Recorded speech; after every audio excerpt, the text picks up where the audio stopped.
All right, so we should be live now. If you are just tuning in, I'm Amber. I am one of the co-organizers of WordPress Accessibility Day, and I'm super excited to be here today with some team members from one of our amazing sponsors, the Yoast team, and I'll let you all introduce yourself and then maybe tell us, in case anyone's been living under a rock, what Yoast is, if someone isn't familiar with Yoast. So, Marieke, you do the honors? Should I kick it off? Yes. Hello, everybody. Really exciting to be here. My name is Marieke van der Raks. I used to be one of the owners, and I also used to be the CEO of Yoast, but Yoast has been sold about a year ago to Newful Digital. I'm still with the company. I'm now the Chief Growth Officer. So I do all kinds of things that are related to growth. If you don't know what Yoast is, I think Yoast is most famous for our WordPress SEO plugin, which makes sure that your website ranks high in Google. That's basically what we do. And Taco, who are you? Yeah, hi, I'm Taco. I'm the head of relations at Yoast. In that role, responsible for support, but also talking to people in general, preferably at WordCamps and other WordPress events. Yeah, been with Yoast for just over 9 years, and it's been fun since. Willemien.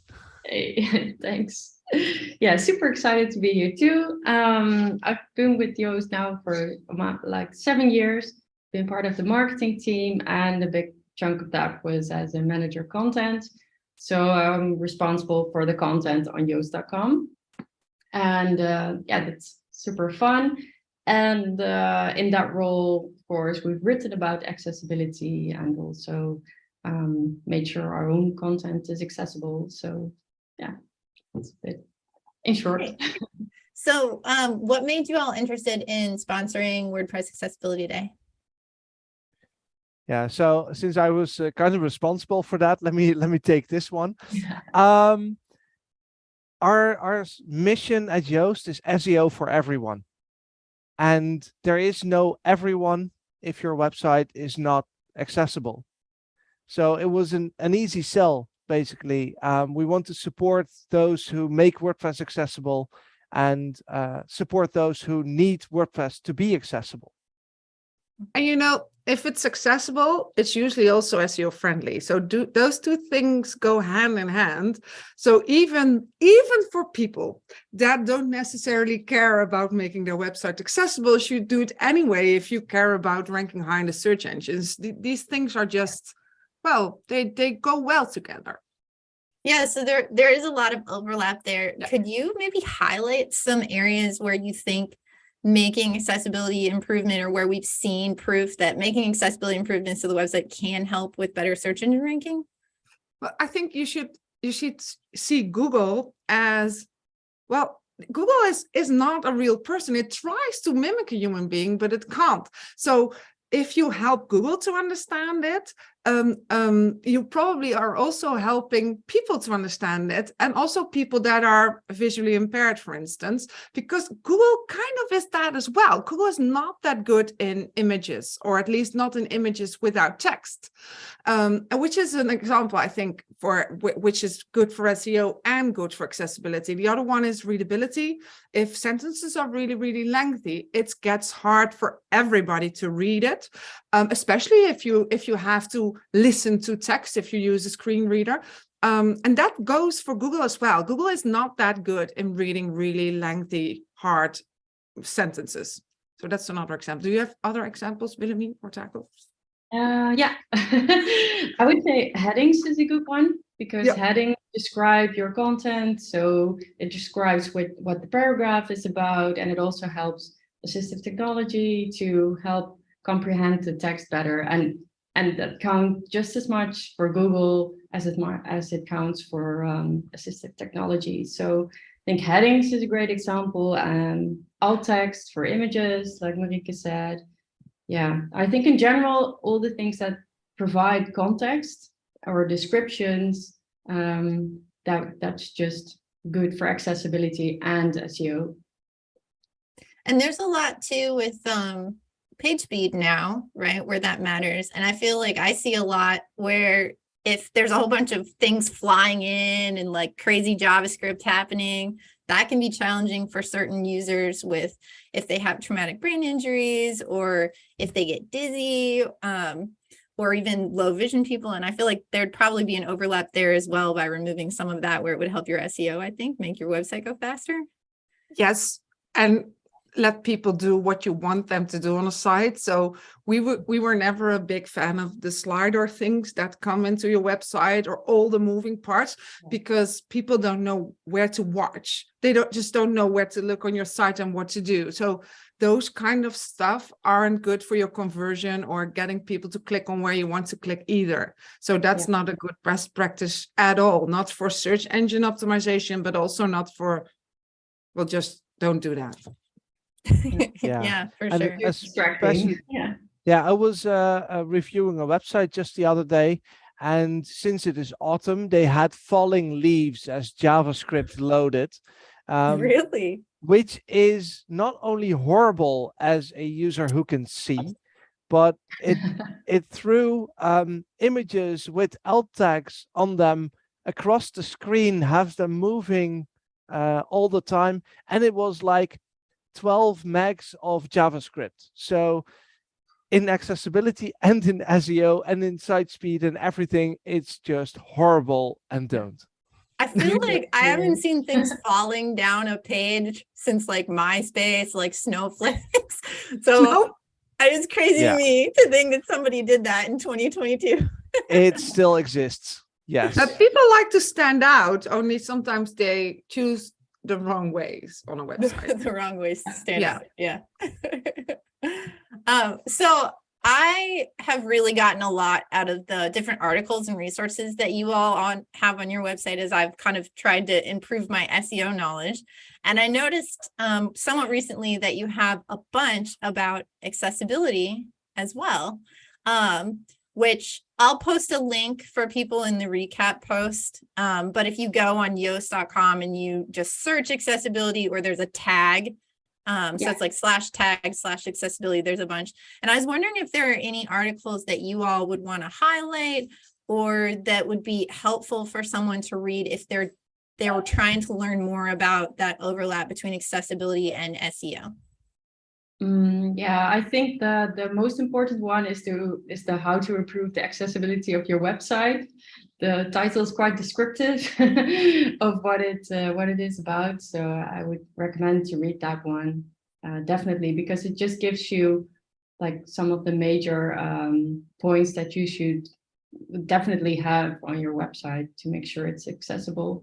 Then we have a nice one about social media, because that's sometimes not, people don't, a website, people think earlier, oh yeah, we have to also think about accessibility. Social might be a bit newer, so we have one on improving your social channels to make sure those are accessible.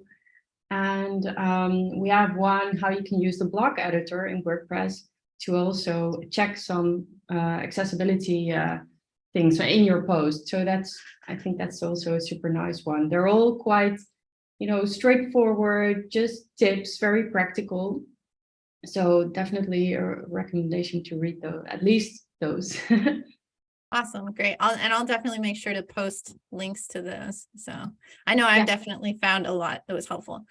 So I'm really curious to hear more about, and I know Taco and I chatted about this a little bit at WordCamp US about your new inclusive language feature that's part of Yoast SEO Premium. And I'm embarrassed to say that I have not tried it yet, but I keep wanting to. And I'm hoping maybe for people who haven't heard about it, could you share a little bit about that and how I'm hoping or assuming that it might help people write in language that is more disability friendly? If they're writing about disabilities in their content. So what we did is we And so we researched quite extensively because this is a hard topic, and also we're not native English speakers, and this check is for English, and we're going to extend it to multiple languages. But this is very language specific. What is offensive in one language is not offensive in the other one. I saw that because I didn't know in English that certain things you weren't supposed to say that, because I'm just Dutch, and in Dutch we have other things that are offensive. But we made some checks about people with disabilities as well, on how you should not approach them or describe them, and make sure that you have a text that is inclusive. So what we do is we check all kinds of phrases that could potentially be offensive or not inclusive, and then make you aware of that when you use a certain phrase or something. I think it could be a really good first step, because we can't just say, oh, your writing is inclusive, because you never know what somebody is writing about, and our technology is not capable of really grasping that. But we can say that we didn't detect anything that could potentially be offensive, and that's a really good first step. And I think it would help, especially if you're not a native English writer, to turn that check on and see whether or not you are in fact doing the best you can in writing something that's inclusive, which is something that Google cares about as well. Google has already sent some tweets about that, and Google wants to have an audience that's really large, and wants you to write in a way that's inviting and welcoming to as much people as possible. So it could really benefit for your SEO as well to write in a way that's open and inclusive for everybody. Yeah, I didn't realize that Google was kind of looking at language, or is it mostly, do you think, bounce rate that would trigger that? So if something is offensive, it might have a higher bounce rate, and then it won't. I think Google is really, really good in reading texts as well. So they will have similar analysis as we have, and I think also would red flag some terms or words that you're using. I don't think it's in the algorithm yet, but they are talking about it more and more, and I think it will be something that will be on everybody's agenda, because we as a world should do better, and Google is definitely in that conversation as well. But we never really know what Google does, because they never tell us. So this is also me with a crystal ball thinking about it. Yeah. Well, and if you're US based and you go to about.google, you will also see that they've listed quite a few articles on inclusive marketing, for example. So inclusivity definitely is something that they are starting to be more vocal about.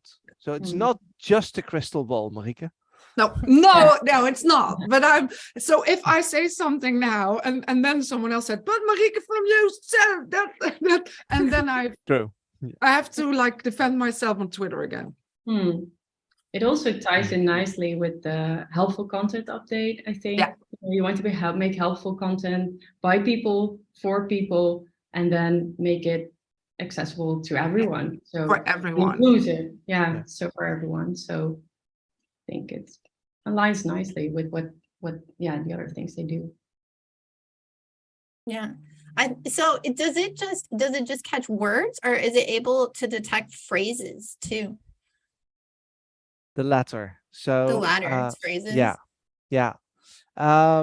Because sometimes it depends on context whether or not something is inclusive or not.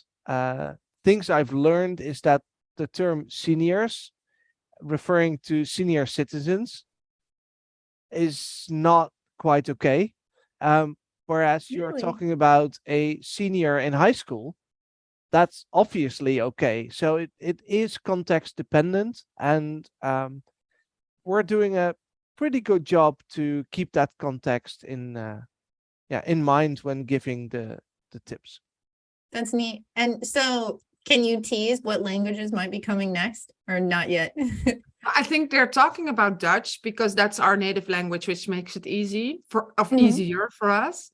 I don't know if we talked about anything else yet. So English, really difficult word, is our main language. So that's a no-brainer to do that first. I think Dutch could be a good second. Spanish is our second language, I think. So that would be on our list as well, to do Spanish. Yeah, I think it's really neat. I think, and it's cool that you guys are expanding beyond and kind of going, because I really do think a lot of just making good websites that people want to use. There's a lot of little nuanced things that go into it, and it's neat to have tools that can guide you into that. Yeah, and you learn. You also learn a lot from our checks. Doing it. Yeah. Well, yeah, I learned a lot about inclusivity and about how we, what words I should not use and why. So we had this awesome, he did a PhD, I think, in this field, and he came to work with us on a project basis, but he did a wonderful job in researching this entire field, and I've learned a lot in just looking at what he did. Yeah. So do you feel like doing this has maybe changed some of the ways that you communicate internally as a company even?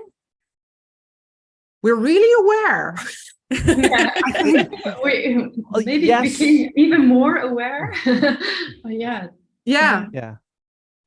But also, still, I I think learned a lot from just the checks and testing the feature and all of that, because it oftentimes the devil's in the details, and in a second language, those details are just that much harder.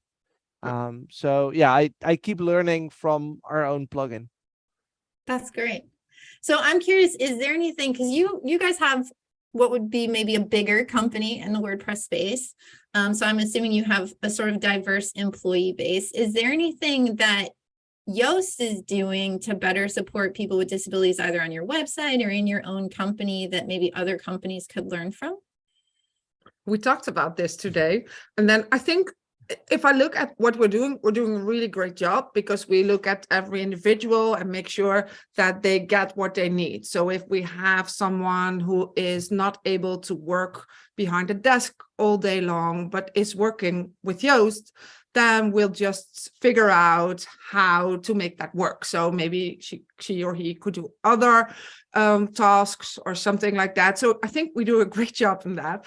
The only thing is we have grown, and we should have more policies in place. So it's something we learn ourselves, because if we have those policies and those rules and the agreements, then if that will make it more secure, even if someone leaves. So perhaps if I leave the company and my ideas on how I wanted to do human resources, they shouldn't go away. We should make agreements and policies about that. So that's something we should do ourselves now. Getting more things in writing. Well, we're getting this big that we need to make sure that those things are also really good in writing. So we have, I think we have everything in place. We have buildings with stairs, but if someone is not capable of walking stairs, he or she could work everywhere and could go to lunch and could go to the bathroom. That's all taken care of. I think we did a great job with that, because we used to have our canteen on the 3rd floor. That was not accessible. It's now on the 1st floor. That's better. So we've been thinking a lot about that. And now we need a policy. I think documenting things, actually, it's not just a big company thing, because all the time in my tiny company, and it went from me as a freelancer and bringing in other people, it was something I had to figure out how to do. If you want to get rid of it being your responsibility, you have to write down how to do it, right? So I feel like that thing of needing to document, it never goes away, and it's probably applicable no matter the size of the company. Yeah, and I think so. And it's a good thing that Taco said, that if you have people wanting to work with you, and you can send them over your policy on accessibility, that's a great thing to do for someone who is perhaps wondering, or that could be the one thing that pulls them over to come and work with us. So we need to put that policy in place. Yeah, I mean, that's it. We're doing it all, except that we're not talking about it probably enough from an hiring perspective. Yeah. So I think we're currently, we're in the running in diversity and inclusion competition here in the Netherlands. And we're one of the 3 nominees in the LGBTQIA+ category. And this is the first time that we participate. And a lot of the questions that we had to answer was like, but of course we do this. How can anyone not think about, being inclusive or having this diversity? But we've always done that because we believe that's the right thing to do. And we're now learning to be slightly more vocal about it so that it actually, is hopefully attractive for new employees and senior developers who are looking for a job. Is that a slight, they might be hiring comment right there. and diversifying our group. So that would be great. So I think we have a pretty diverse group, but we can do better than we are currently doing. And these kind of things, making it more accessible, making it more inclusive, would diversify our company even more. Mm-hmm. Yeah, for sure. I think the more diverse your product team is, the better product you're probably going to put out that works better for everyone and touches on all the different possible uses that could be out there. Yeah, for sure. Yeah. So I don't know if you got a chance to think about this a little bit. I did send some questions over to you all in advance, but if you were to choose a key area for accessibility improvements in WordPress, what would it be? Taco. Yeah. So I was there. I just joined Yoast when MP6, the current admin theme, was introduced. That was in 2013. And it hasn't improved since. And I'm not sure if you've ever tried to publish anything on a website on your mobile phone, which is the main access to internet for a lot of people around the world. But it's nothing short of horrible. So I think that making that more accessible, making it easier to publish from a mobile phone or a tablet, especially given that such a big part of internet users is relying on their phone or tablet for internet access, would be a great optimization for WordPress. Yeah, that really is. I can only imagine, did it get worse with Gutenberg? I mean, we use the block editor. I like the block editor, but I almost wonder if that would be more challenging on a phone than TinyMCE. In my experience, it's slightly easier. Okay. But getting to the point where you actually can write a post is challenging enough as is. Oh, wow. That's a really good point. A lot of people don't have a desktop or a laptop, and for them to use WordPress, that should be made available. Yeah. Yeah, and there is an app for both of the main systems, so iOS and Android, and that does quite a bit in making that more accessible. But just out of the box, just your WordPress site is there's room for improvement. Yeah, well, that's great. Are there, before we wrap up, are there any other thoughts that you'd be interested in sharing with the WP Accessibility Day audience? Well, we haven't talked about our readability analysis yet, and I think that's the feature I'm most proud of. But also, I think the feature that'll really help people to write a text that's accessible. Writing short sentences, making sure that you write in a way that it's easier to understand. That makes it so much easier for everyone, I think. And so I really love that feature. Maybe you want to talk more about that, Philomena, I don't know. Yeah, yeah, it's just super nice. It will give you direct feedback on, well, you should use more headings, you should make your paragraph shorter. This sentence is too long because it highlights the long sentences, for instance, or you use passive voice too many times, so your text becomes harder to understand because passive voice is harder to understand. So yeah, again, it's very practical, and Yeah, we use it ourselves, of course. And especially from a mobile phone. If your readers have a mobile phone, it's so hard to read a text that's not readable. So that's a good thing. And we have that analysis in so many languages. I never know how many, but like 20 something 20 plus. something. Yeah. Yeah. Wow. Yeah. Only Yeah. not in Danish. Only not in Danish. That seems We fine. got a lot of questions from Yeah. Danish people. Danish is a rather small language area, so it wasn't on our On the initial roadmap. Yeah. No. But maybe coming soon. Yeah, Yeah, but yeah. the readability, actually, there's a web content accessibility guideline. It's a AAA guideline, but it basically says that if your content is higher than the 9th grade, so it's American-ish, like Yeah. about the 9th grade, then you need to provide an alternative that is certified in order to meet that AAA guideline. And I've noticed like a lot of government and higher ed on their websites, they're really trying to focus on readability and get under that level, or or like medical professionals that are trying to give out like health information to the average patient. So readability is really key. Now we have those laws, I think, in the Netherlands and Belgium as well, that you have to write something that's not more than B2 level. I think those not higher than B2, I think. Yeah. But it's really hard because we've thought about that, and then putting that in our analysis that you can say, oh, now you've done the AAA status or something. But it's really hard because they didn't make their guidelines as specific so that you can really measure it in a text. We should look into that though. Yeah. Yeah, that's where for us, at least on the accessibility front, the web content accessibility guidelines are very like measurable, and so that makes it easier for us to do that. So well, go ahead, Taco. Super quick. I mean, when we're talking about readability, what we often hear, and I know that I'm going to trigger Marika a bit, is that the Yoast SEO plugin says that people have to dumb down. And now I'm going to stop talking. No.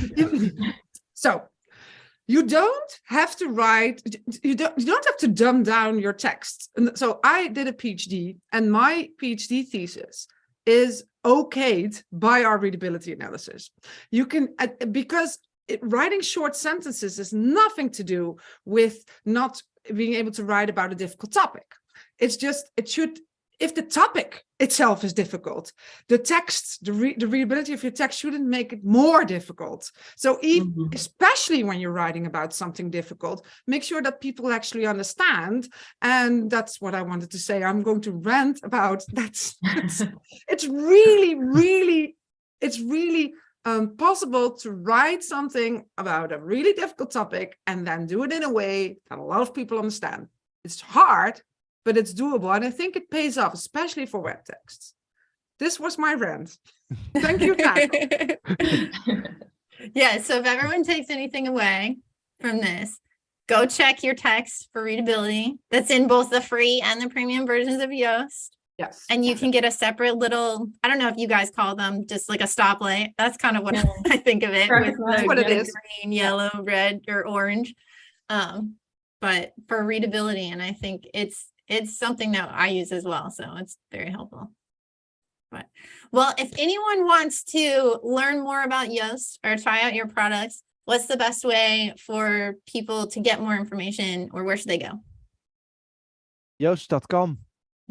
Our website is absolutely the starting point for everything you want to learn about SEO and accessibility.